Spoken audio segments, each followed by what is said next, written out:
കൊണ്ട് അതാണ് പറ്റിയത് കേട്ടോ. ഹരേ കൃഷ്ണ. ഹരേ കൃഷ്ണ മാതാജി.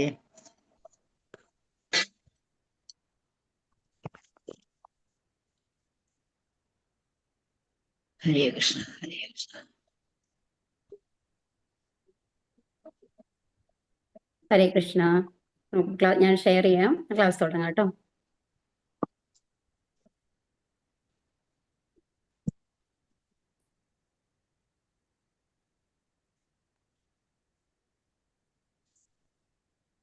ഓക്കെ, നമ്മൾ ഇന്നലെ എത്രാമത്തെ ഇതാണ്? 21ാമത്തെ ശ്ലോകമാണ്.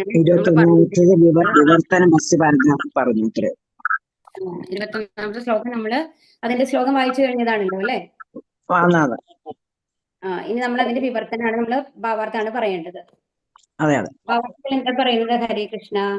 പരമദിവ്യോത്തമ പുരുഷനായ ശ്രീകൃഷ്ണ ഭഗവാന്റെ സമഗ്ര ശക്ത്യാവേശ അവതാരമാണ് ശ്രീല വ്യാസദേവൻ. ഭൗതിക ലോകത്തിലെ പതിതാത്മാക്കളെ ത്രാണനം ചെയ്യാനായി അഹൈതുകമായ കാരുണ്യത്താലാണ് അദ്ദേഹം ഭൂമിയിൽ അവതരിച്ചത്. തന്നെയല്ലേ നമുക്ക് തുടങ്ങേണ്ടത് അല്ലേ? അതെ. അപ്പോ എന്താണ്? അപ്പോ അവതാരാണ്?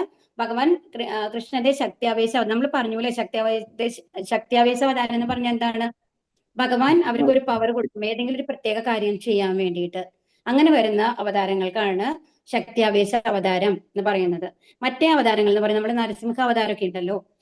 ഇപ്പൊ നരസിംഹ അവതാരം ഇപ്പൊ നമ്മൾ വൈകുണ്ഠ ലോകങ്ങൾ എന്ന് പറയില്ലേ? അപ്പൊ വൈകുണ്ഠ ലോകങ്ങളിലൊക്കെ ഇപ്പൊ നരസിംഹമൂർത്തിയുടെ ഒരു ലോകം ഉണ്ടാവും, അതുപോലെ തന്നെ വാമനമൂർത്തിയുടെ ഒരു ലോകം ഉണ്ടാവും, അപ്പൊ കൂർമ്മത്തിന്റെ ഒരു ലോകം ഉണ്ടാവും. അങ്ങനെ ഓരോ അവതാരങ്ങൾക്കും ഓരോ ലോകങ്ങളുണ്ട്, വൈകുണ്ഠ ലോകങ്ങളുണ്ട്. ഓക്കെ, അതാണ് വൈകുണ്ഠ ലോകം എന്നല്ല, വൈകുണ്ഠ ലോകങ്ങൾ എന്നാണ് പറയുക. അങ്ങനത്തെ അവതാരങ്ങളെ ഭഗവാന്റെ സ്വാംശ അവതാരങ്ങൾ എന്നാണ് പറയുക. ഏകദേശം ഭഗവാന്റെ ഫുൾ പവറോട് കൂടിയിട്ട് വരുന്നതാണ്. എന്നാൽ ശക്തിയാവേശ അവതാരം എന്ന് പറയുന്നത് ഏതെങ്കിലും ഒരു പ്രത്യേക കാര്യം കൊടുത്തിട്ട്, ഒരു ടാസ്ക് കൊടുത്തിട്ട് വരുന്ന അവതാരങ്ങളാണ് ശക്തിയാവേശ അവതാരം. ഇപ്പൊ കപിലമുനിക്ക് എന്ന് പറഞ്ഞു കഴിഞ്ഞാൽ ദേവഹൂതിക്ക് വന്നിട്ട് സാങ്കേയോഗം, അതായത് ഉപദേശങ്ങൾ നൽകാനാണ്. നമ്മുടെ ആത്മാവിനെ കുറിച്ചൊക്കെയുള്ള ജ്ഞാനം പറഞ്ഞത് ആദ്യം കപിലമുനിയാണ്. അപ്പൊ കപിലമുനിയുടെ അവതാരം അതിന് വേണ്ടിയിട്ടുള്ളതായിരുന്നു. അങ്ങനെ ഓരോ പ്രത്യേക ആവശ്യങ്ങൾക്ക് വേണ്ടിയിട്ട് ഭഗവാൻ എംപവർ ചെയ്യുന്ന അവതാരങ്ങളെയാണ് ഈ ശക്തിയാവേശ അവതാരം എന്ന് പറയുന്നത് കേട്ടോ. അപ്പൊ അങ്ങനത്തെ ശക്തിയാവേശ അവതാരമാണ് ശ്രീല വ്യാസദേവൻ. ഇപ്പൊ വ്യാസദേവനെ നോക്കി കഴിഞ്ഞാൽ വ്യാസദേവനായിട്ട് ഒരു ലോകം അവിടെ ഉണ്ടാവില്ല, വൈകുണ്ഠ ലോകത്തിൽ ഉണ്ടാവില്ല. അതാണ് വ്യത്യാസം. സാംശവും വിഭിന്നാംശവും എന്ന് പറയും വ്യത്യാസങ്ങൾ. ഇനി ഭൗതിക ലോകത്തിലെ പതിതാത്മാക്കളെ ത്രാണനം ചെയ്യാനായി അഹൈതുകമായ കാരുണ്യത്താലാണ് അദ്ദേഹം ഭൂമിയിൽ അവതരിച്ചത്. അപ്പൊ എന്താണ് ഇതിലെ ഭഗവാൻ കൊടുത്ത ആ ഉദ്ദേശ്യം എന്തായിരുന്നു? പതിതാത്മാക്കളെ ത്രാണനം ചെയ്യാം. പതിതാത്മാക്കൾ എന്ന് പറഞ്ഞാൽ നമ്മളെ മരുള്ള ആൾക്കാർ, ഭൗതിക ആഗ്രഹങ്ങളിൽ മുഴുകിയിരുന്നിട്ട് ഭഗവാനെ മറന്നു പോയിരിക്കുന്ന ആൾക്കാരെ തിരിച്ച് എന്ത് ചെയ്യണം? ഭക്തിയിൽ കൊണ്ടുവന്നിട്ട് ഭഗവാന്റെ അടുത്തേക്ക് തിരിച്ചെത്തിക്കണം. അതാണ് ആരുടെ ഉദ്ദേശമായിരുന്നത്? വ്യാസദേവന്റെ. അപ്പൊ അങ്ങനെ ആ കാരുണ്യത്വം കൊണ്ടാണ് അദ്ദേഹം ഭൂമിയിൽ അവതരിച്ചത് എന്ന് പറയുകയാണ്. വിസ്മൃത അവസ്ഥയിലായ അധപ്പതിച്ച ബദ്ധാത്മാക്കൾ ഭഗവാന്റെ അതീന്ദ്രിയ പ്രേമയുത സേവനത്തിൽ നിന്ന് അകൽച്ചയിലാണ് അല്ലേ? നമ്മൾക്ക് ഭഗവാനേക്കാളും കൂടുതൽ നമ്മൾ എന്താ ഇമ്പോർട്ടൻസ് കൊടുക്കുക? നമ്മൾക്ക് രാവിലെ തന്നെ ഒരു മാരേജിന് പോകണം, 7:30 മുഹൂർത്താണ് എന്ന് പറഞ്ഞിട്ടുണ്ടെങ്കിൽ അന്ന് നമ്മൾ എന്ത് ചെയ്യും? പൂജാറമ്മിൽ പോവില്ല, വിളക്ക് കൊളുത്തില്ല, ഒന്നും ചെയ്യില്ല. നമ്മൾ ഡ്രസ്സിങ് എങ്ങനെ നന്നായിട്ട് ചെയ്യണം എന്നുള്ളതാണ് നമ്മൾ നോക്കുക. നമ്മളെ ഏറ്റവും അട്രാക്റ്റീവ് ആയിട്ട് ആ കല്യാണത്തിൽ എങ്ങനെ നമ്മൾ പ്രത്യക്ഷപ്പെടണം എന്നുള്ളതല്ലേ നമ്മൾ ആലോചിക്കുക. ഓരോരുത്തരും പറയും, അങ്ങനെയല്ലേ ചെയ്യുക. എന്നാൽ ഭഗവാന്റെ കാര്യങ്ങൾ കഴിഞ്ഞിട്ട് ഞാൻ കല്യാണത്തിന് പോകാൻ പറ്റിയാ പോവാന്ന് ആരെങ്കിലും വിചാരിക്കോ? ഇല്ല അല്ലേ? അപ്പൊ അതാണ് പറയുന്നത്. അപ്പൊ നമ്മൾ ഭഗവാനെ കുറിച്ചുള്ളതിനേക്കാളും കൂടുതൽ നമ്മൾ ഇമ്പോർട്ടൻസ് എന്തിനാ കൊടുക്കുന്നത്? നമ്മുടെ ഭൗതിക കാര്യങ്ങൾക്കാണ് കൊടുക്കുന്നത് അല്ലെ? അതുകൊണ്ടാണ് പറയുന്നത് ഭക്തി സേവനത്തിൽ നിന്നും അകൽച്ചയിലാണ് എന്ന്. എന്നാൽ ജീവാത്മാക്കളെല്ലാം ഭഗവാന്റെ അവിഭാജ്യ ഘടകങ്ങളാണെന്ന് മാത്രമല്ല, അവർ ഭഗവാന്റെ ശാശ്വത സേവകരുമാണ്. ആകയാൽ പതിതാത്മാക്കളുടെ നന്മയ്ക്കായി സർവ്വവേദ സാഹിത്യങ്ങളും ക്രമാനുഗതമായി വിന്യസിച്ചിരിക്കുന്നു. അപ്പൊ ഇതിൽ നിന്നെല്ലാം നമ്മളെ മാറ്റിയിട്ട് ഭഗവാന്റെ അടുത്തേക്ക് ആ ഭക്തി കൊണ്ടുപോകാൻ വരാൻ വേണ്ടിയിട്ടാണ് ഈ വേദ സാഹിത്യങ്ങളൊക്കെ ഉണ്ടാക്കിയിട്ടുള്ളത്. അത്തരം സാഹിത്യങ്ങളുടെ ആനുകൂല്യത്തെ പരമാവധി പ്രയോജനപ്പെടുത്തി ഭൗതിക അസ്തിത്വ ബന്ധനങ്ങളിൽ നിന്നും സ്വതന്ത്രമാകേണ്ടത് പതിതാത്മാക്കളുടെ കർത്തവ്യമാകുന്നു. ഔപചാരികമായി ശ്രീല വ്യാസദേവന്റെ ആത്മീയ ആചാര്യൻ ശ്രീ നാരദ ഋഷിയാണെന്ന് വരികിലും ശ്രീല വ്യാസദേവന് യഥാർത്ഥത്തിൽ ഒരു ആത്മീയ ഗുരുവിന്റെ ആവശ്യമില്ല. അപ്പൊ നമ്മൾക്കറിയാം അല്ലെ, നമ്മൾ പറഞ്ഞു പരമ്പര പറയുമ്പോ എന്താണ്? ഭഗവാൻ ആർക്കാണ് ആദ്യം വേദം ജ്ഞാനം കൊടുത്തത്? ബ്രഹ്മാവിനാണ്. ബ്രഹ്മാവിൽ നിന്ന് ആർക്കാ വന്നത്? നാരദർക്കാണ്. നാരദരിൽ നിന്നാണ് വ്യാസദേവന് കിട്ടിയിട്ടുള്ളത്. അപ്പൊ വ്യാസദേവൻ ശരിക്കും, നാരദർ വന്നിട്ട് വ്യാസദേവന്റെ ഗുരുവാണ്. എന്നാൽ വ്യാസദേവന് യഥാർത്ഥത്തിൽ ഗുരുവിന്റെ ആവശ്യമില്ല. അതിപ്പം കൃഷ്ണനായിട്ട് അവതരിച്ചു അല്ലെ? ഭഗവാൻ. അപ്പൊ ആ അവതാരത്തിന്റെ സമയത്ത് സാന്ദീപനി മുനിയാണ് അദ്ദേഹം ഗുരുവായിട്ട് സ്വീകരിച്ചത്. പക്ഷെ ശരിക്കും ഒരു ഗുരുവിന്റെ ആവശ്യമുണ്ട്? ഭഗവാൻ സ്വയമല്ലേ വന്നിരിക്കുന്നത്. എന്നാലും ആ അവതാര ഉദ്ദേശത്തിന് വേണ്ടിയിട്ട് നമ്മൾ എന്ത് ചെയ്തു? ഭഗവാൻ നമ്മളെ കാണിക്കാൻ വേണ്ടിയിട്ട് സാന്ദീപന മുനിയെ വന്നിട്ട് ഗുരുവായിട്ട് സ്വീകരിച്ചു അല്ലെ. അതുപോലെ തന്നെ വ്യാസദേവൻ എന്ന് പറയുന്നത് ഭഗവാന്റെ സത്യാവേശ അവതാരാണ്. അപ്പൊ അവർക്ക് എല്ലാ അറിവും ഉണ്ടാവും. എന്നാലും എന്താണ്? താത്വികമായി മറ്റ് ഏവരുടെയും ആത്മീയ ആചാര്യൻ വ്യാസനാകുന്നു. അപ്പൊ ശരിക്കും പറഞ്ഞ വ്യാസദേവന് എല്ലാ അറിവും ഉണ്ട്. അപ്പൊ എല്ലാവരുടെയും, നമ്മളുടെ എല്ലാവരും ഗുരു എന്ന് പറഞ്ഞാൽ നമുക്ക് വ്യാസദേവനെ പറയാം, നാരദരെ അല്ല പറയാന്നാണ് ഇവിടെ പറയുന്നത്. എന്നാൽ ഒരു ആചാര്യന്റെ കർമ്മം നിർവഹിക്കയാൽ അദ്ദേഹം സ്വയം ഭഗവാനായിരുന്നിട്ടും കൂടി ഒരുവന് നിശ്ചയമായും ആത്മീയ ആചാര്യൻ ഉണ്ടാകണമെന്ന് നമ്മെ സ്വന്തം ശിഷ്ടാചരണത്താൽ വ്യാസൻ അഭ്യസിപ്പിച്ചു. അപ്പൊ നമ്മൾ എന്താണ് പഠിച്ചത്? ഭഗവത്ഗീതയിലൊക്കെ പരമ്പരയിൽ കൂടിയിട്ടാണ് ഈ ജ്ഞാനം വരുന്നത്. എന്താണ്? ആദ്യം ഭഗവാൻ വിവസ്വാന് പറഞ്ഞു കൊടുത്തു, പിന്നെ മനുവിന് പറഞ്ഞു കൊടുത്തു, അത് കഴിഞ്ഞിട്ട് ഇഷാകുവിന് വന്നു. അത് നമ്മൾക്ക് പറഞ്ഞു തന്നു അല്ലെ. അത് നഷ്ടപ്പെട്ടു പോയ കാര്യം കൊണ്ടാണ് വീണ്ടും അർജുനന് പറഞ്ഞു കൊടുക്കണത് എന്ന് പറഞ്ഞു. അപ്പൊ ഒരു ആചാര്യൻ എന്ന് പറയുന്നത് എന്താണ്? അപ്പൊ പരമ്പരയായിട്ട് വരണം. അതായത് ഭഗവാനിൽ നിന്ന് സ്വയം വ്യാസദേവൻ അഭ്യസിക്കാൻ സാധിച്ചിട്ടില്ല അല്ലെ. നാരദൻ കഴിഞ്ഞിട്ടാണ് വ്യാസദേവർ വരുന്നത്. അപ്പൊ നാരദനിൽ നിന്ന് അഭ്യസിക്കണം എന്നുള്ളത്, ഒരു ഗുരുവിനെ സ്വീകരിക്കണം എന്നുള്ളത്, അത് ആ പരമ്പരയിൽ വരാൻ വേണ്ടിയിട്ടാണ്. ആ കണ്ണി മുറിയാൻ പാടില്ല. അപ്പൊ അതുകൊണ്ട് തന്നെ ഒരാചാര്യനാണ് എന്നുണ്ടെങ്കിൽ, ഞാനൊരു ഒരാൾക്ക് പറഞ്ഞു കൊടുക്കണമെന്നുണ്ടെങ്കിൽ എനിക്കൊരു ഗുരു ഉണ്ടാവണം. ആ ഗുരുവിൽ നിന്ന് ഞാൻ അഭ്യസിച്ചിരിക്കണം. അതിനു വേണ്ടിയിട്ടാണ് നാരദരെ അദ്ദേഹം ഗുരുവായിട്ട് സ്വീകരിച്ചത് എന്നാണ് പറയുന്നത്. ഭഗവാൻ ശ്രീകൃഷ്ണൻ, ഭഗവാൻ ശ്രീരാമൻ, ഭഗവാൻ ശ്രീ ചൈതന്യ മഹാപ്രഭു തുടങ്ങി പരമദിവ്യോത്തമ പുരുഷന്റെ എല്ലാ അവതാരങ്ങളും അവരുടെ അതീന്ദ്രിയ സ്വഭാവത്താൽ ജ്ഞാനസമ്പൂർണരെങ്കിലും അനുഷ്ഠാനപരമായി ആത്മീയ ആചാര്യന്മാരെ സ്വീകരിച്ചു. അതുകൊണ്ടാണ് ഓരോ അവതാരത്തിലും ഭഗവാൻ വന്നിട്ട് ഗുരുവിനെ സ്വീകരിച്ചത്. ചൈതന്യ മഹാപ്രഭുവിന്റെ ഈശ്വരപുരിയായിരുന്നു കേട്ടോ ഗുരുവായിട്ട് വന്നത്.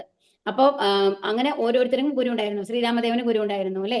അപ്പൊ ശ്രീകൃഷ്ണ ഭഗവാന്റെ പാതാരവിന്ദങ്ങളിൽ അഭയം പ്രാപിക്കുന്നതിലേക്ക് സാമാന്യ ജനങ്ങളെ ബോധവാന്മാരാക്കി അവിടുന്ന് സ്വയം ശ്രീലാവ്യാസദേവന്റെ രൂപത്തിൽ ഭഗവാന്റെ അതീന്ദ്രിയ ലീലകളെ ക്രമബദ്ധമായി വർണ്ണിച്ചിരിക്കുന്നു. അപ്പൊ എന്താ വേണ്ടത്? എന്താണ് ഓരോരുത്തരെയും എന്തിനു വേണ്ടിയിട്ടാണ് ബോധവാന്മാരാക്കണത്? ഭഗവാന്റെ പാതാരവിന്ദങ്ങളിൽ അഭയം പ്രാപിക്കലാണ് നമ്മുടെ ലക്ഷ്യം എന്ന് നമ്മളെ മനസ്സിലാക്കാൻ വേണ്ടിയിട്ട്. അതിനു വേണ്ടിയിട്ടാണ് ശ്രീലവ്യാസദേവൻ അവതരിച്ചത് എന്ന് പറയുകയാണ് ഇവിടെ. ഇനി 22ാമത്തെ ശ്ലോകം കേട്ടോ, നിങ്ങൾ റിപ്പീറ്റ് ചെയ്തോളൂ. ഇദം ഹി പുംസ തപസ്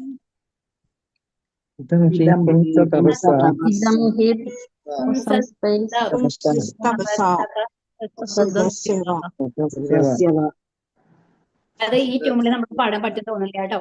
ഇദം ഹി പുംസ തപസ ശ്രുതസ്യവ, അങ്ങനെയാണ് പാടാൻ പറ്റുള്ളൂ.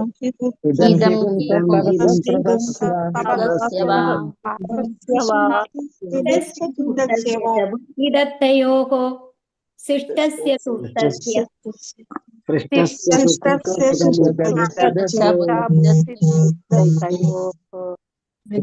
അവിചിതോക്ത കവിഭിർനിരൂപിതോ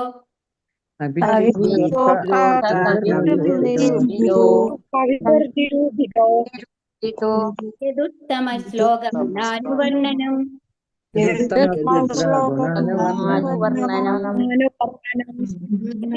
അവിച്യുതോ, അത് കഴിഞ്ഞാൽ അതിന് മുമ്പിൽ ഒരു എഫുമായി കാണുന്നില്ലേ? അവിടെ വരുമ്പോ ഒരു ആ എന്നുള്ളത് ഹിഡൻ ആയിട്ടുണ്ട് കേട്ടോ. അർത്ഥ എന്നുള്ളതാണ് ആ വേർഡ് ശരിക്കും വരിക. അവിച്ഛിതോ അർത്ഥ കവിബർ നിരൂപിതോ എന്നുള്ളതാണ് വരിക കേട്ടോ.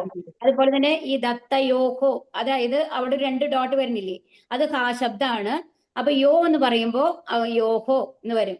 അവിടെ യാ എന്നായിരുന്നുണ്ടെങ്കിൽ യഹ എന്ന് വരും. ഈ എന്നാണെങ്കിൽ ഇഹി അങ്ങനെ വരും കേട്ടോ. അങ്ങനെയാണ് അതിന്റെ ആ ഖാന്റെ ശബ്ദം മാറിക്കൊണ്ടിരിക്കും. ഈ അവസാനിക്കുന്നത് എങ്ങനെയാണോ അതിനനുസരിച്ച് കേട്ടോ. ഇതം ഇത്, ഹി നിശ്ചയമായും, പുംസഹ ഏവരുടെയും, തപസഹ ഇപ്പൊ കണ്ടു ഇവിടെ തപസഹ എന്നാണ്.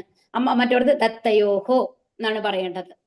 തപസഹ തപസ്യ വഴി, ശ്രുതസ്യ വേദ അധ്യയനം വഴി, വ അഥവാ ശിഷ്ടസ്യ പരിത്യാഗം, സൂക്തസ്യ ആത്മീയ വിദ്യാഭ്യാസം, ച ബുദ്ധി ജ്ഞാനാർജനം, ദത്തയോഹോ ദാനകർമ്മങ്ങൾ, അവിച്യുതഃ അപ്രമാദഗതിയായ തെറ്റുവരാൻ സാധ്യതയില്ലാത്ത, അർത്ഥഃ താല്പര്യം, കവിഭിഹി കണ്ടോ ഇവിടെ ബി കഴിയുമ്പോൾ ഹി എന്നാണ് നമ്മൾ പറയേണ്ടത്.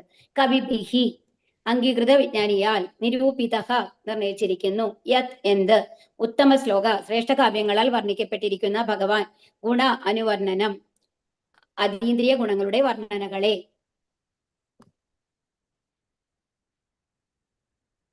വിവർത്തനം ശ്രീല പ്രഭുപാദിക്ക് ജയ്. പണ്ഡിത വൃത്തങ്ങൾ സംശയാതീതമായി നിർണയിച്ചിരിക്കുന്നത് എന്തെന്നാൽ തപസ്യ, വേദാധ്യയനം, പരിത്യാഗം, മന്ത്രോച്ചാരണം, ദാനധർമ്മം എന്നീ രീതികളിലൂടെയുള്ള വിജ്ഞാന വികാസത്തിന്റെ ഒരിക്കലും പിഴയ്ക്കാത്ത ഉദ്ദേശ ലക്ഷ്യം അതിന്റെ പാരമ്യതയിൽ എത്തുന്നത് ഉത്തമ ശ്ലോകങ്ങൾ കൊണ്ട് വർണ്ണിക്കപ്പെടുന്ന ഭഗവാന്റെ അതീന്ദ്രിയ വർണ്ണനകളിലാണ്. അപ്പൊ ഹരേ കൃഷ്ണ, ഇപ്പൊ നമ്മൾ പറഞ്ഞു വ്യാസദേവൻ എന്തിനാ വന്നെന്നുള്ളതാണ് ഇതിനു മുമ്പത്തെ ശ്ലോകത്തിൽ പറഞ്ഞത് അല്ലെ. അപ്പൊ ഇനി ഇവിടെ എന്താ പറയുന്നത്? പണ്ഡിത വൃത്തങ്ങൾ സംശയാതീതമായി നിർമ്മിച്ചിരിക്കുന്നത് എന്തിനാ? തപസ്യ, വേദാധ്യയനം, പരിത്യാഗം, മന്ത്രോച്ചാരണം, ദാനധർമ്മം എന്നീ രീതികളിലൂടെയുള്ള വിജ്ഞാന വികാസത്തിന്റെ ഒരിക്കലും പിഴയ്ക്കാത്ത ഉദ്ദേശ ലക്ഷ്യം അതിന്റെ പാരമ്യതയിൽ എത്തുന്നത്. അപ്പൊ ഇവിടെ എന്താ പറയണെന്നുണ്ടെങ്കിൽ പണ്ഡിത വൃത്തങ്ങൾ പറയുന്നുണ്ട്. അപ്പൊ നമ്മൾ തപസ്യ ചെയ്യുന്നു, നമ്മൾ പറഞ്ഞു അല്ലെ, ഇത് ഭഗവത്ഗീതയിൽ നമ്മൾ പഠിച്ചിട്ടുള്ളതാണ്. തപസ്യ എന്നുള്ളത്, ദാനം, തപസ്യ, യജ്ഞം എന്നുള്ളതൊക്കെ നമ്മൾ അതിൽ പഠിച്ചിട്ടുണ്ട്. തപസ്യ എന്ന് പറയുന്നത് എന്താണ്? നമ്മൾ ഭഗവാന് വേണ്ടിയിട്ട് സമർപ്പിച്ച് ജീവിക്കാനുള്ള ആ ഒരു രീതി, നമ്മളുടെ പ്രവർത്തികൾ അതിനനുസരിച്ച് മാറ്റുക എന്നുള്ളതാണ് ശരിക്കും തപസ്യ യുടെ യഥാർത്ഥ അർത്ഥം എന്ന് പറയുന്നത് കേട്ടോ. ഇനി വേദ അധ്യയനം, അപ്പൊ ഭഗവാനെ കുറിച്ചുള്ള അറിവ് ഉണ്ടാക്കുക. വേദങ്ങളാണ് ഭഗവാനെ കുറിച്ചുള്ള അറിവ് തരുന്നത്. നമ്മുടെ മനുഷ്യ ജീവിതത്തിന്റെ ലക്ഷ്യം എന്താണ് എന്നുള്ളത് പറഞ്ഞു തരുന്നതും വേദങ്ങളാണ് അല്ലെ. കാരണം അത് വേദം എന്ന് പറയുന്നത് എന്താണ്? ഭഗവാന്റെ വാക്കുകളാണ്. ഇനി പരിത്യാഗം, അപ്പൊ നമ്മൾ ത്യജിക്കണം. എന്താണ് നമ്മൾ ത്യജിക്കേണ്ടത്? ഭൗതികാഗ്രഹങ്ങൾ. ഭൗതികാഗ്രഹങ്ങൾ ത്യജിച്ചിട്ട് എന്ത് വേണം? ഭഗവാന് വേണ്ടിയുള്ള സേവനങ്ങളായിട്ട് അതിനെ മാറ്റണം. ഇനി മന്ത്രോച്ചാരണം, അപ്പൊ മന്ത്രോച്ചാരണം എന്തിനു ചെയ്യണം എന്ന് പറഞ്ഞത്? നമ്മുടെ ഹരികൃഷ്ണ മന്ത്രം എന്തിനാണ് ജപിക്കാൻ പറയുന്നത്? നമ്മുടെ മനസ്സിനെ ശുദ്ധീകരിക്കണം. ഒരുപാട് കാലങ്ങളിലെ നമ്മുടെ കർമ്മ പ്രതികരണങ്ങളുണ്ട്, കർമ്മങ്ങൾക്ക് പാപങ്ങളും പുണ്യങ്ങളും ഉണ്ട്. ആ പ്രതികരണങ്ങളെയൊക്കെ മാറ്റാൻ സാധിക്കും എങ്ങനെയാണ്? മന്ത്രോച്ചാരണം കൊണ്ട് നമ്മുടെ മനസ്സ് ശുദ്ധീകൃതമാവുമ്പോ. അപ്പൊ ഭഗവാൻ നമ്മുടെ ഉള്ളിൽ വന്ന് നിൽക്കും. അപ്പൊ ഭഗവാൻ എവിടെയാണെന്നാ പറഞ്ഞിട്ടുള്ളത്? ഭഗവാൻ എപ്പോഴും പറയുന്നത്, ഞാൻ വൈകുണ്ഠ ലോകങ്ങളിലോ ഗോലോക വൃന്ദാവനത്തിലോ വേറെ എവിടെയോ അല്ല ഉള്ളത്, ഭൗതിക പ്രപഞ്ചത്തിലോ അല്ല ഉള്ളത്. എവിടെയാണുള്ളതെന്നാണ് ഭഗവാൻ പറഞ്ഞത്? ഓരോ ഭക്തന്റെയും ഹൃദയത്തിലാണ്, ഓരോ ശുദ്ധ ഭക്തന്മാരുടെയും ഹൃദയത്തിലാണ് ഞാനുള്ളത് എന്നാണ് ഭഗവാൻ പറഞ്ഞിട്ടുള്ളത്. അപ്പൊ അതുപോലെ തന്നെ ഭഗവാന്റെ ഹൃദയത്തിൽ ആരാണുള്ളത്? ഈ ശുദ്ധ ഭക്തന്മാരാണുള്ളത് എന്നാണ് പറയുന്നത്. അപ്പൊ അതുകൊണ്ടാണ് ഏറ്റവും വലിയ ഭക്ത എന്ന് പറയുന്നത് ആരാണ്? ഭഗവാന്റെ രാധാറാണിയാണ്. അപ്പൊ രാധാറാണി കഴിഞ്ഞിട്ടേ ഉള്ളൂ ഭഗവാൻ. അപ്പൊ എപ്പോഴും നമ്മള് ഭഗവാനേക്കാളും മേലെയാണ് രാധാറാണി എന്ന് പറയും. അപ്പൊ ഇനി ദാനധർമ്മം. ദാനധർമ്മം എന്തിനു വേണ്ടിയിട്ടാണ് ചെയ്യുന്നത്? മറ്റുള്ളവരെ, അതായത് അതൊരു കാരുണ്യാണ് അല്ലെ, ദാനധർമ്മങ്ങൾ നമ്മൾ ചെയ്യാന്ന് പറയുന്നത്. അതായത് അപ്പൊ നമ്മൾക്ക് ഭഗവാന് വേണ്ടിയിട്ടുള്ള സേവകൾ ചെയ്യാം. അത് എല്ലാം ദാനം എന്ന് പറഞ്ഞു കഴിഞ്ഞാല് എന്താ പറയാ, നമ്മളൊരു പൈസ കൊണ്ട് മാത്രമല്ല, നമ്മുടെ പ്രവൃത്തികൾ കൊണ്ടും ദാനം ചെയ്യാം. നമ്മൾ മറ്റുള്ളവർക്ക് വേണ്ടി ചെയ്യുന്ന പ്രവൃത്തികൾ, അതായത് കൃഷ്ണാബോധം പകർന്നു കൊടുക്കാൻ വേണ്ടിയിട്ട് നമ്മൾ മറ്റുള്ളവർക്ക് വേണ്ടി ഭഗവത്ഗീത പറഞ്ഞു കൊടുക്കുന്ന ഒരു ദാനാണ്, അറിവ് പറഞ്ഞു കൊടുക്കുകയാണ് അല്ലെ. അതുപോലെ തന്നെ പുസ്തകങ്ങൾ നമ്മൾ കൊണ്ട് ഡിസ്ട്രിബ്യൂട്ട് ചെയ്ത് കഴിഞ്ഞാലും അത് ദാനാണ്. കാരണം എന്താണ്? നമ്മൾ എന്തിനു വേണ്ടിയിട്ടാണ്? ഭഗവാനെ നമ്മൾ അവർക്ക് കൊടുക്കുകയാണ് ചെയ്യുന്നത്. ഭാഗവതം എന്ന് പറഞ്ഞു കഴിഞ്ഞാൽ ഭഗവാൻ തന്നെയാണ്. ഒരാൾക്ക് ഭാഗവതം നമ്മൾക്ക് കൊടുക്കാൻ സാധിച്ചു കഴിഞ്ഞാൽ അത് ഏറ്റവും വലിയ പുണ്യമാണ് എന്നാണ് പറയുന്നത്. അപ്പൊ അതുപോലെ ഇങ്ങനെയുള്ള എന്താ ചെയ്യുക? ഇങ്ങനെ ജ്ഞാനം വികസിപ്പിക്കുക, അതായത് ഭഗവാനെ കുറിച്ചുള്ള ജ്ഞാനം വികസിപ്പിക്കുക എന്നുള്ളത് ആണ്. അപ്പൊ അത് എങ്ങനെയാണ് അത് സാധിക്കുക എന്ന് പറയുന്നത് ഉത്തമ ശ്ലോകങ്ങൾ കൊണ്ട് വർണ്ണിക്കപ്പെടുന്ന ഭഗവാന്റെ അതീന്ദ്രിയ വർണ്ണനകളിലാണ്. അപ്പൊ ഭഗവാനെ വർണ്ണിച്ചുകൊണ്ട് നമ്മൾ എന്ത് ചെയ്തു കഴിഞ്ഞാലും അത് ഇതിനൊക്കെ തുല്യാണ് എന്നാണ് പറയുന്നത്. അപ്പൊ എന്തുകൊണ്ടാണ് നമ്മൾ ഭഗവത്ഗീതയും ഭാഗവതം ഏറ്റവും ഉത്തമമായിട്ട് പറയുന്നത്?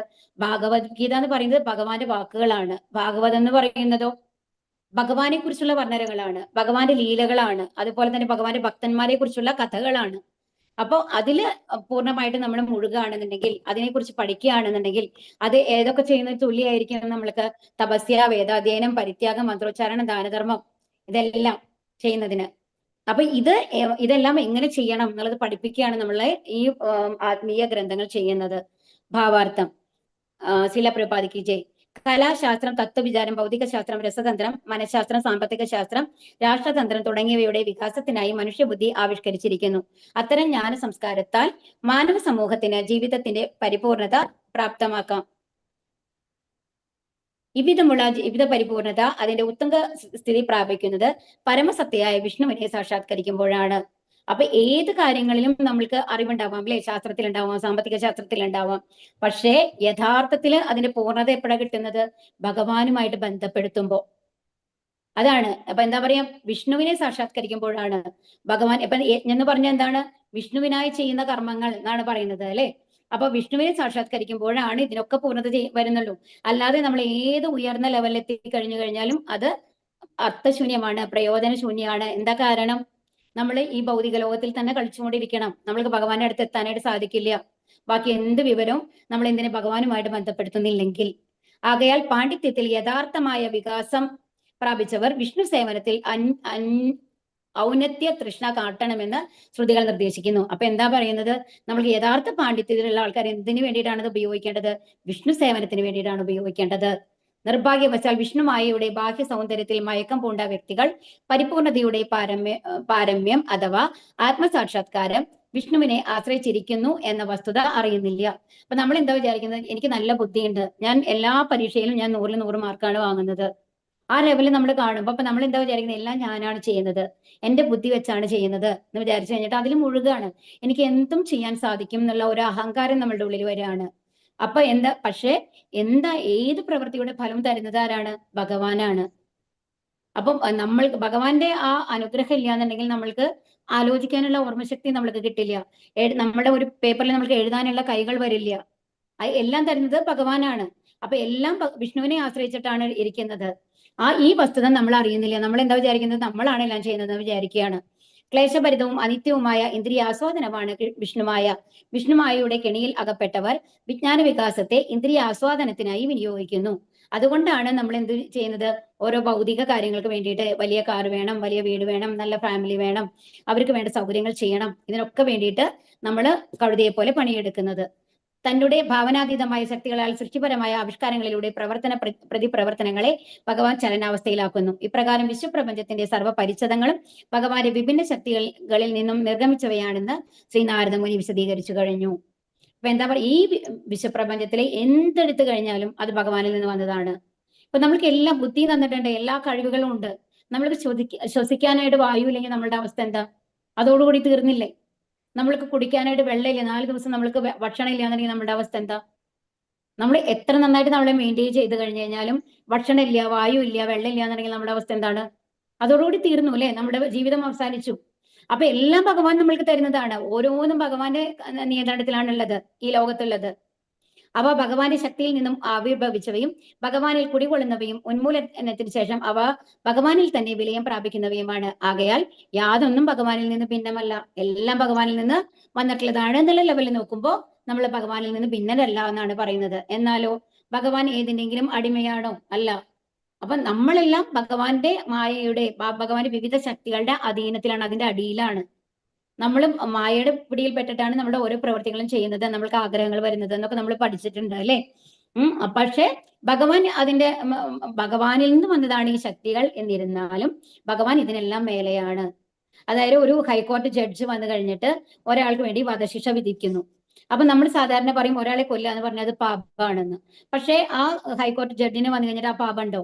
ഇല്ല. കാരണം എന്താണ്? അദ്ദേഹത്തിന്റെ ചുമതല ചെയ്യാണ്, ഡ്യൂട്ടി ചെയ്യാണ് അല്ലെ?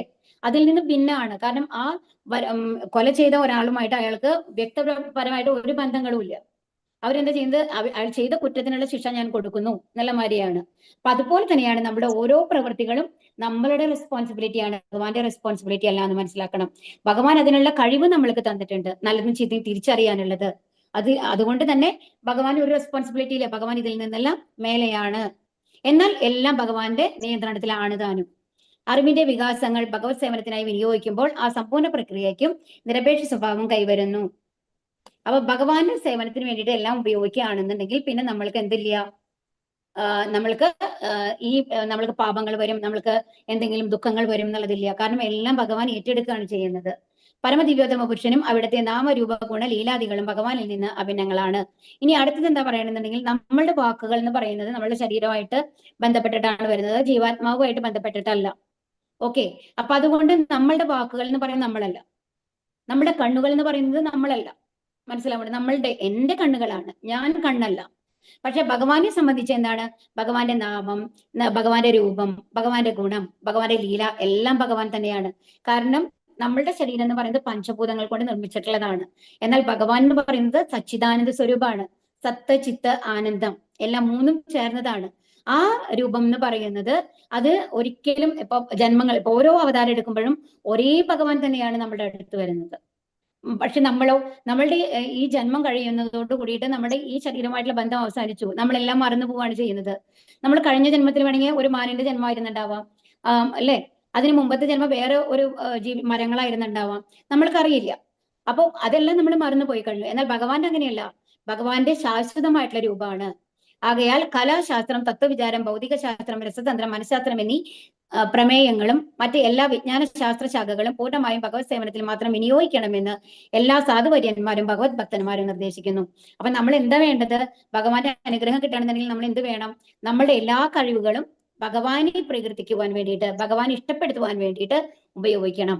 നമ്മൾ ഏത് കർമ്മങ്ങളും ചെയ്യാതിരിക്കരുത്. പക്ഷെ എന്ത് ചെയ്യണം? എല്ലാ കർമ്മങ്ങളും ഭഗവാന് വേണ്ടി സമർപ്പിക്കണം. ഭഗവാനെ ഇഷ്ടപ്പെടുത്തുന്ന രീതിയിൽ ചെയ്യണം. കാൽപ്പനിക കഥാകൃത്തുക്കൾ, കവികൾ, വിശ്രുത സാഹിത്യകാരന്മാർ എന്നിവരൊക്കെ സാധാരണയായി ഇന്ദ്രിയഗത വിഷയങ്ങളെ രചിക്കുന്നതിലാണ് വ്യാപൃതരായിരിക്കുന്നത്. എന്നാൽ അവർ ഭഗവത് സേവനത്തിലേക്ക് മുഖം തിരിക്കുന്ന പക്ഷം അവർക്ക് ഭഗവാന്റെ അതീന്ദ്രിയ ലീലകളെ വിവരിക്കുവാൻ കഴിയും. വാൽമീകി ശ്രേഷ്ഠനായ കവിയായിരുന്നു. അതുപോലെ വ്യാസദേവനും മഹാനായ രചയിതാവും. ഇരുവരും ഭഗവാന്റെ അതീന്ദ്രിയ കർമ്മങ്ങളെ പരിപൂർണമായി വർണ്ണിക്കുന്നതിൽ വ്യാപൃതരാണ്. അപ്പൊ ഇവർ രണ്ടുപേരും എന്താണ്? വാൽമീകിയാണെന്നുണ്ടെങ്കിലും വ്യാസദേവന് പൂർണ്ണമായും എന്തിനാണ് മുഴുകിയിരുന്നത്? ഭഗവാന്റെ കർമ്മങ്ങളെ പൂർണ്ണമായിട്ട് വർണ്ണിക്കുക. വാൽമീകി വന്നിട്ട് രാമായണം എഴുതിയില്ലേ? വ്യാസദേവനാണ് മഹാഭാരതം എഴുതിയത്, ഭാഗവതം എഴുതിയതെല്ലാം. അപ്രകാരം ഭഗവത് രചനയിൽ സദാ നിരതരാകയാൽ അവർ ഇരുവരും അനശ്വരരായിരിക്കുന്നു. അപ്പൊ എന്തുകൊണ്ടാണ് അവർ ഇത്രയും അനശ്വരരായിരിക്കുന്നത് എന്നാണ് ഇവിടെ പറയുന്നത്. ഭഗവാന്റെ ലീലകളെ വർണ്ണിക്കാനാണ് അവർ ജീവിതകാലം മുഴുവൻ എടുത്തിരുന്നത്. അതുകൊണ്ടാണ് അവർ അനശ്വരരായിരിക്കുന്നത്. അതുപോലെ ശാസ്ത്രത്തെയും തത്വവിചാരത്തെയും ഭഗവത് സേവനത്തിനായി വിനിയോഗിക്കണം. അപ്പൊ നമ്മളുടെ എല്ലാ കഴിവുകളും എന്തിനു വേണ്ടിയിട്ടാണ് ഉപയോഗിക്കേണ്ടത്? ഭഗവാന്റെ സേവനത്തിന് വേണ്ടിയിട്ടായിട്ട്. ഇന്ദ്രിയ സംതൃപ്തിക്കായി ഊഹാഭോഗം നിറഞ്ഞ വരട്ട് തത്വങ്ങൾ അവതരിപ്പിക്കുന്നതിൽ ആർക്കും പ്രയോജനമില്ല. അതല്ലാതെ നമ്മുടെ ഇന്ദ്രിയ തൃപ്തിക്ക് വേണ്ടിയിട്ടുള്ള നമ്മുടെ നോവലുകളുണ്ട്, എന്റർടൈൻമെന്റ് സിനിമകളുണ്ട്, അല്ലെ? അതെല്ലാം എന്തിനു വേണ്ടിയിട്ടാണ്? നമ്മൾക്ക് ചിരിക്കാനും കരയാനും നമ്മുടെ ജീവിതത്തിലെ സംഭവങ്ങളെ വെച്ചിട്ട് തട്ടിക്കൂട്ടുന്നതാണ് അതെല്ലാം. അപ്പൊ അത് കണ്ടിരുന്നു കഴിഞ്ഞാൽ എന്താ ഉണ്ടാവുക? നമ്മൾക്ക് മറ്റുള്ളവരോട് ഒരു വിദ്വേഷം തോന്നാം ചില സിനിമകൾ കണ്ടു കഴിഞ്ഞാല്, അല്ലെ? ചിലവരോട് ചിലപ്പോൾ ദുഃഖം തോന്നാം. അങ്ങനത്തെ ഭൗതിക വികാരങ്ങളെ അത് എന്താ പറയാ, പ്രകോപിപ്പിക്കുക എന്ന് പറയാ, കൂട്ടും. നമ്മൾ അതിൽ മുഴുകുകയാണ് ചെയ്യുന്നത്. അതിന്റെ ചില തരത്തിലുള്ള സിനിമകളൊക്കെ കണ്ടു കഴിഞ്ഞാൽ എന്താ ഉണ്ടാവുക? ആ രീതിയിലുള്ള ഒരു ആറ്റിറ്റ്യൂഡ്, മറ്റുള്ളവരോടുള്ള വിശ്വാസം നമ്മൾക്ക് പോകുന്ന രീതിയിലുള്ള ഇതൊക്കെ നമ്മൾ അവതരിപ്പിച്ച് കാണാറുണ്ട്. അപ്പൊ അത് എന്തിനു വേണ്ടിയിട്ടാണ്? അപ്പൊ ഇന്ദ്രിയ സംതൃപ്തിക്കായിട്ടുള്ള ഈ കാര്യങ്ങളെല്ലാം മുഴുകി കഴിഞ്ഞാൽ എന്തുണ്ടാവും?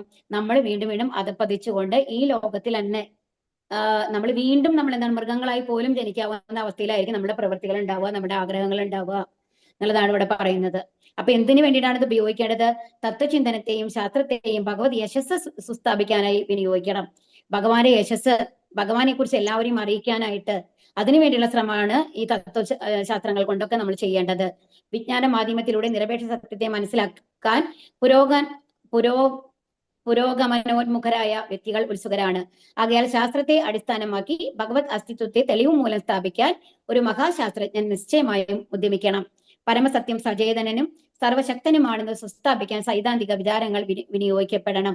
ഈ രീതിയിൽ വിജ്ഞാനത്തിന്റെ മറ്റെല്ലാ ശാഖകളെയും ഭഗവത് സേവനത്തിൽ സദാ നിയുക്തമാക്കണം. ഭഗവത്ഗീതയിലും ഇതേ വസ്തുത ഉറപ്പായി പ്രസ്താവിച്ചിരിക്കുന്നു. ഭഗവത് സേവനത്തിൽ നിയുക്തമാകാത്ത സർവ്വ വിജ്ഞാനവും അജ്ഞതയാകുന്നു. പുരോഗമനോന്മുഖമായ പാണ്ഡിത്യത്തിന്റെ യഥാർത്ഥ വിനിയോഗം ഭഗവത് മഹാത്മ്യങ്ങളെ സുസ്ഥാപിക്കുകയാകുന്നു. യഥാർത്ഥ പൊരുൾ അത് തന്നെയാണ്. ഭഗവത് സേവനത്തിൽ നിയുക്തമാക്കപ്പെട്ട ശാസ്ത്രീയ ജ്ഞാനവും സമാനമായ സർവകർമ്മങ്ങളും പരമാർത്ഥത്തിൽ ഹരികീർത്തനം തന്നെയാകുന്നു എന്ന് സാരം. അപ്പൊ ഇതിൽ എന്താ പറയണെന്നുണ്ടെങ്കിൽ കുറെ വാക്കുകളൊക്കെ നമുക്ക് മനസ്സിലാവാത്തത് ഉണ്ടാവും കേട്ടോ, കുറച്ച് ബുദ്ധിമുട്ടാണ്. എന്നാൽ ഇതിലും എന്താ പറയണെന്നുണ്ടെങ്കിൽ, ഇപ്പൊ നമ്മളുടെ അറിവൊക്കെ എന്തിനു വേണ്ടിയിട്ടാണ് ഉപയോഗിക്കേണ്ടത് എന്ന് പറയുക. അപ്പൊ അതായത് നമ്മളുടെ ജീവിതം കൂടുതൽ സൗകര്യമാവണം. എളുപ്പത്തിൽ നമ്മുടെ വീട്ടുപണികൾ കഴിയണമെന്നായിട്ട് ഒരു ഡിഷ് വാഷർ വേണം, മിക്സർ ഗ്രൈൻഡർ വേണം. അതുപോലെ നമ്മുടെ ദേഹം ഇതുപോലെ നിലനിർത്താനായിട്ടുള്ള കെമിക്കൽസ് ഉപയോഗിച്ചിട്ട് നമ്മുടെ മുഖങ്ങൾ ബ്യൂട്ടി പ്രൊഡക്ട്സ് ഉപയോഗിക്കണം. ഇതിനെല്ലാം എന്തിനു വേണ്ടിയിട്ടാണ്? ഇതൊക്കെ ചെയ്ത് കഴിഞ്ഞാൽ നമ്മൾ എത്ര സുഖത്തിൽ പട്ടുമെത്തയിൽ കിടന്ന് ഉറങ്ങി കഴിഞ്ഞു കഴിഞ്ഞാലും, AC എപ്പോഴും നമ്മുടെ വീട്ടിലുണ്ടായിരുന്നു എന്നുണ്ടെങ്കിലും, എല്ലാ സൗകര്യങ്ങളും നമ്മൾക്ക് ഉണ്ടെന്നുണ്ടെങ്കിലും നമ്മൾക്ക് എന്തിൽ നിന്നും മോചനം നേടാൻ പറ്റില്ല? ജനനത്തിൽ നിന്നോ മരണത്തിൽ നിന്നോ വാർദ്ധക്യത്തിൽ നിന്നോ രോഗത്തിൽ നിന്നോ മോചനം നേടാനായിട്ട് സാധിക്കില്ല. എത്ര പൈസയുള്ള ആൾക്കാരാണെങ്കിലും ഇപ്പൊ ക്യാൻസർ വന്നിട്ട് നമ്മൾ കാണാൻ പറ്റും അല്ലെ? അപ്പൊ അവര് പൈസ കൊണ്ട് ആ രോഗത്തെ നേരിടാനായിട്ട് സാധിക്കും. എത്ര വിദഗ്ധരായിട്ടുള്ള ഡോക്ടർമാർ ചികിത്സിച്ചു കഴിഞ്ഞാലും അതിനൊരു പരിധിയുണ്ട് അല്ലെ? അപ്പൊ രോഗം വന്നു കഴിഞ്ഞാൽ അവസാനം ചിലപ്പോൾ ഒരു മരണമായിരിക്കും നമ്മൾക്ക് ലഭിക്കുന്നത്. അപ്പൊ ഇത് ഏത് സാമ്പത്തിക സ്ഥിതിയിലുള്ള ആൾക്കാരാണെന്നുണ്ടെങ്കിലും, ഏത് രീതിയിലുള്ള ആചാരങ്ങൾ ചെയ്യുന്ന ആൾക്കാരാണെന്നുണ്ടെങ്കിലും ഇതൊക്കെ ബാധകങ്ങളാണ്. അപ്പൊ യഥാർത്ഥത്തിൽ നമ്മുടെ ശാസ്ത്രജ്ഞന്മാരെ എന്തിനു വേണ്ടിയാണ് ശ്രമിക്കേണ്ടത്? മരണമില്ലാത്ത അവസ്ഥ എങ്ങനെ ഉണ്ടാക്കാം, രോഗമില്ലാത്ത അവസ്ഥ എങ്ങനെ ഉണ്ടാക്കാം, അതിനു വേണ്ടിയിട്ടാണ്. അപ്പൊ അതിനു വേണ്ടിയുള്ള ശ്രമങ്ങളാണ് വേണ്ടത്. അപ്പൊ അത് ആർക്കാണ് നമ്മൾക്ക് തരാൻ സാധിക്കുക? ഭഗവാന്. കാരണം ഭഗവാന്റെ സൃഷ്ടികളാണ് നമ്മൾ, ഭഗവാന് മാത്രമാണ് ആ ഒരു അവസ്ഥ നമ്മൾക്ക് പ്രദാനം ചെയ്യാനായിട്ട് സാധിക്കുള്ളൂ. അപ്പൊ നമ്മൾ എന്ത് ചെയ്യണം? നമ്മുടെ ഓരോ കാര്യങ്ങളും എന്തിനു വേണ്ടിയിട്ട് ഉപയോഗിക്കണം? ഭഗവത് സേവനത്തിന് വേണ്ടി ഉപയോഗിക്കണം, ഭഗവാനെ വേണ്ടി പ്രീതിപ്പെടുത്തുവാൻ വേണ്ടി ഉപയോഗിക്കണം. അതാണ് യഥാർത്ഥ വിദ്യാഭ്യാസം എന്നുള്ളതാണ് ഇവിടെ പറയുന്നത്. അപ്പൊ സർവ്വകർമ്മങ്ങൾ എന്ത് വേണം? ഹരികീർത്തനം ചെയ്യുവാനും വേണ്ടിയിട്ട് വേണം. അപ്പൊ ഹരിയെ എപ്പോഴും ഭഗവാനെ ഓർക്കുന്ന രീതിയിലായിരിക്കണം നമ്മുടെ ഓരോ പ്രവർത്തനങ്ങളും എന്നുള്ളതാണ് ഇവിടെ പറയുന്നത്. ഹരേ കൃഷ്ണ. ഇനി അടുത്ത ക്ലാസ്സിൽ നമ്മൾക്ക് അടുത്ത ശ്ലോകം നോക്കാം കേട്ടോ. കുറച്ച് വലിയ വിവർത്തനങ്ങളാണ്, അതുകൊണ്ടാണ് കുറച്ച് സമയം എടുക്കുന്നത്. ഹരേ കൃഷ്ണ.